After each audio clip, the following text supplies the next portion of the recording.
देख रहे हैं सुदर्शन न्यूज। ब्रेक के बाद आपका स्वागत है। आज की इस बहस में हम बात कर रहे हैं बाबा सरकार और साजिश की। जी हां, बाबा के साथ क्या कुछ हो रहा है, बाबा के जो सहयोगी हैं बालकृष्ण, उनके साथ क्या कुछ हो रहा है, उनके ड्राइवर इंद्रजीत को खरीदने की कोशिश की जा रही है।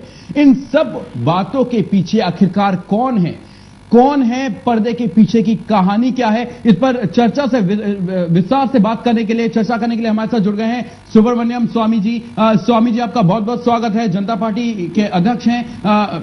स्वामी जी, मैं आपसे सबसे पहले जानना चाहूंगा, जो कल एक खबर सामने आई थी, वो खबर ये थी कि इंद्रदेव, जो कि बाबा रामदेव के ड्राइवर हैं, उनको खरीदने की कोशिश की गई, उन पर यह दबाव बनाया गया कि पतंजलि योगपीठ में जो दवाइयां बनती हैं उनमें आप मिलावट करो। इस पूरे प्रकरण को आप किस तरह से देखते हैं?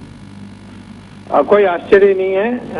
ये सरकार शुरू से इस प्रकार के मिथ्याचार और झूठे आधार पर जो विपक्ष के लोग हैं, जो उनके साथ हाँ में हाँ नहीं मिलाने वाले हैं, उनकी बदनामी करने के लिए प्रयास करेंगे।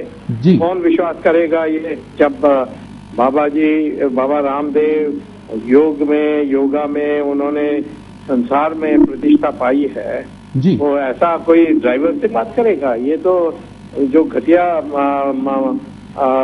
प्रवृत्ति के लोग होते हैं वही ऐसा सोचेंगे जी। तो अगर मैं आपकी बात करूं तो आप इस पूरे प्रकरण को किस तरह से लेंगे? क्योंकि अब से कुछ देर पहले, ब्रेक पर जाने से पहले मैं आपको बताऊं स्वामी जी, हम बात कर रहे थे प्रदीप टंटा, जो कि कांग्रेस विधायक हैं, उत्तराखंड से ही आते हैं, उनसे हम बात कर रहे थे।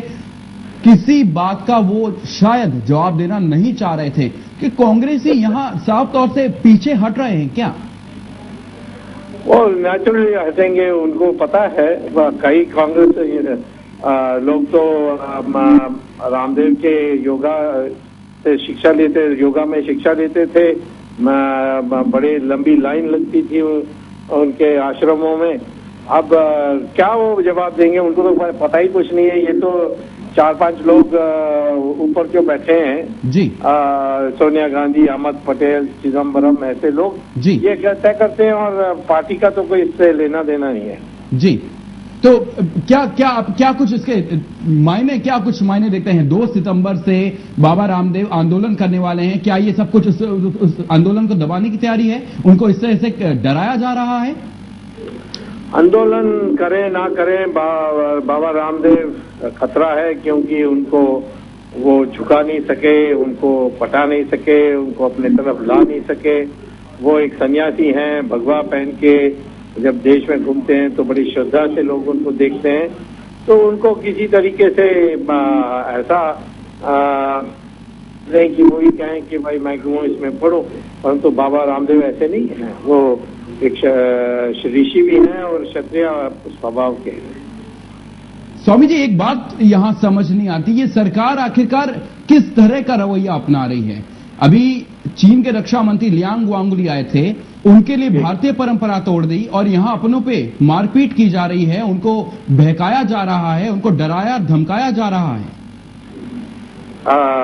किनको मारपीट की जी? नहीं, मारपीट किसकी की? मारपीट जो पिछली बार 4 जून को बाबा रामदेव के साथ की थी, लाठीचार्ज की थी। वो तो है ही है। देखिए, ये पहले तो ये जानना चाहिए कि जो सरकार में हैं उनका क्या भूमिका है जी। सोनिया गांधी ने कहा था कि वो कैम्ब्रिज यूनिवर्सिटी से उसको डिग्री मिली और बाद में पता लगा कि वो झूठ था जी। वो भी एक शपथ पत्र में उम्मीदवार का जो शपथ पत्र होता है जानकारी देने का, उसमें उन्होंने झूठ बोला है और बाद में पता लगा वो 5वीं क्लास में नहीं पास हुई है जी जी। तो ऐसे लोग उच्च स्तर पर बैठे हैं जी, तो उनसे क्या आप उम्मीद कर सकते हैं? बिल्कुल।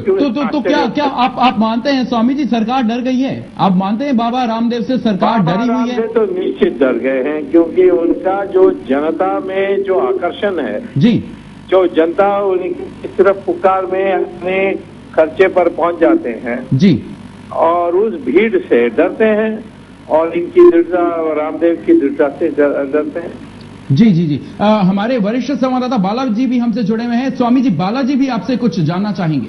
जी जी। स्वामी जी, जिस तरह से बाबा रामदेव के खिलाफ आपराधिक षड्यंत्र किया गया है, बाबा रामदेव के ड्राइवर ने 8 दिन पहले थाने में इस बात की सूचना दी थी क्या एक नागरिक का ये प्राथमिक अधिकार नहीं, आप कानून के भी अच्छे जानकार हैं, क्या एक नागरिक का ये प्राथमिक अधिकार नहीं है कि उसकी सूचना के ऊपर प्राथमिकी दर्ज हो, FIR दर्ज हो? नहीं, वो तो है ही, बट इसके लिए हमारे देश में कुछ बनी बनी चीज नहीं मिलेगी। ये लोकतंत्र हमारे जो पूर्वज के लोग हैं और हमारी संस्कृति की देन है, लेकिन इसको गहरा करना, इसका वजन बढ़ाना, ये तो हम लोगों को लड़ते लड़ते ही कर सकते हैं। आप देखेंगे कि इमरजेंसी में क्या क्या होता था, आजकल इमरजेंसी की तक नहीं हो सकती है, लेकिन इस प्रकार के तो होंगे ही, और इसके लिए लड़ना पड़ेगा। जो कोई वकील को रखकर पुलिस को नोटिस देना पड़ेगा, उसके बाद हाईकोर्ट में जाना पड़ेगा। अगर पुलिस प्राथमिकता दर्ज नहीं करते, FIR दर्ज नहीं करती है, तो क्या इसका कोई लीगल रेमेडी है? बाबा रामदेव जी है, उसको कहते हैं अंग्रेजी में मैलफीजेंस इन ऑफिस। इसमें उनके ऊपर 100 करोड़ का सूट भी डाल सकते हैं और उनसे मुआवजा मांग सकते हैं। जी, चलिए सुब्रमण्यम स्वामी जी, आपने हमारे लिए अपना कीमती वक्त निकाला, आपका बहुत बहुत शुक्रिया हमसे जुड़ने के लिए।